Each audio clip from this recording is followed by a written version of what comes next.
Today we put on our third coat of drywall and we filled in all of our tool marks and our screw holes. There really wasn't any relearning.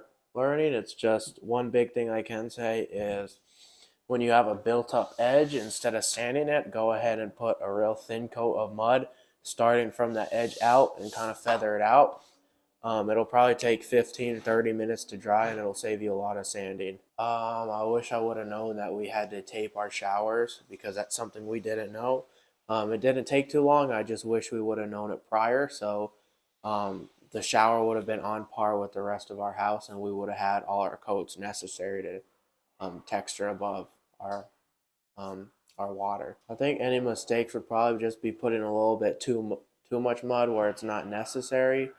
And it's not really learning, but the solution to that is just taking your knife while it's still wet and wiping it off, and you can just reapply. Tips, probably the only thing would be to like built up edges. That would be a lot to sand down. Just take your 8 or 12 inch knife and just run it along and build that edge out so you won't have to sand it, because instead of sanding you could use that time to do something more productive, like finish up mudding some corners, touching up screws, other things like that. So today we're going to need our mud pan and our mud knives. We're going to need a flashlight to check any imperfections in our mud. And we're going to need our pole sander and hand sander to help us with sanding the drywall. So right now what we're doing is we're pretty close to being able to texture. But the last thing we're doing is we're going over and filling in any divots and tool marks just with a little bit of mud, because what this does is it fills in all those gaps so we won't have to sand them.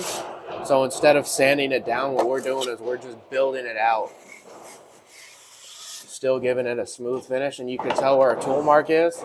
You can see how it gets real dark in some places. That's how you know there was a divot that's now being filled in.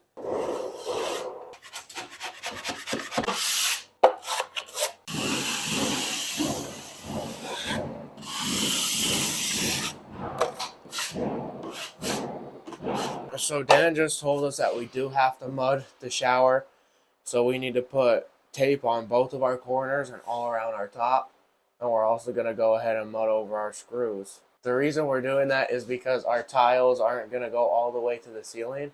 They're going to stop right about here, so we're still going to have drywall up above our shower.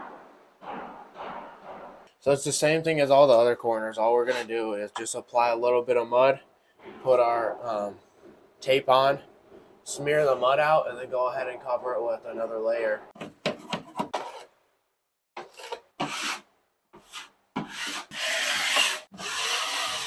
Right now I'm just going over all of our screw holes one more time, because if you shine a light you can see how you can't really see where the screws are because I went over it again.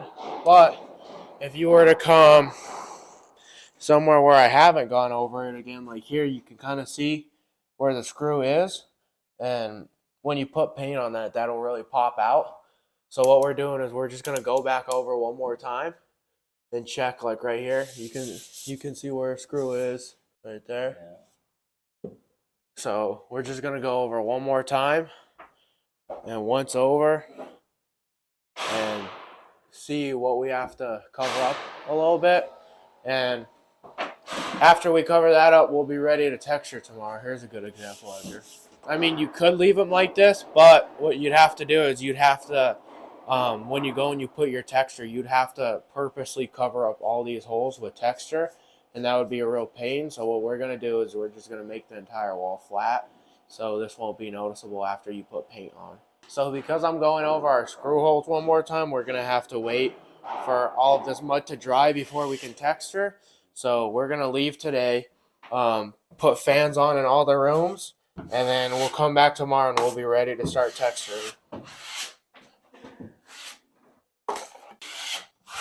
Yep. I think we're good like that.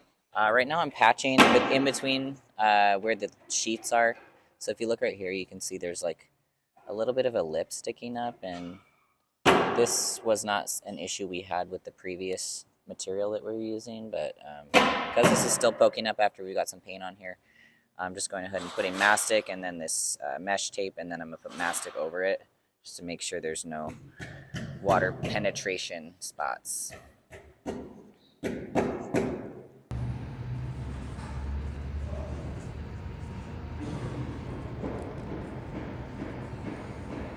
Today we put on our third coat of drywall mud. We also filled in all the tool marks with just a thin layer of mud. We basically went over, did all the finishing touches, which included going over all of our screw holes once again, because as you mix more water in the mud, as the water evaporates, it creates a little divot when it sucks into the screw hole.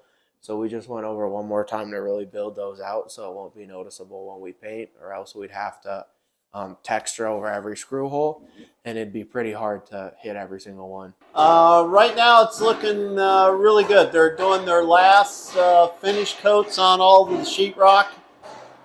They're doing a light coat to fill any voids they had, and I have them going over the nail holes. A little more work might have to be done on some of the corner bead. But otherwise, it's looking like they're going to texture tomorrow. All the joints look nice. We had them come back in and do some work in the bathroom shower area. We had to tape up at the top corners and down the sidewalls. And then the other corners will all be done with red guard and a mesh tape. But our tile work only goes up a little bit higher than our shower head, which is over here on this wall here. So looks good. They got their waterproof board in, water resistant sheetrock, I should say. And then they've just got some work to do around the upper inside corners on the shower. Otherwise, everything's looking really good. Getting ready for texture. Tomorrow they should have this thing textured. So it looks really nice. They did a good job around all the corners and lights and everything. Everything was cut really nice. Very, very happy. Well, like we talked about last time we looked at the roof, all the seams had a little lip on them, a new type of paper we're using. So he's going through and he's putting white mastic on it, and then a mesh, fiber mesh over the top to seal them all in. But otherwise, this roof looks really good and clean. Nice looking roof.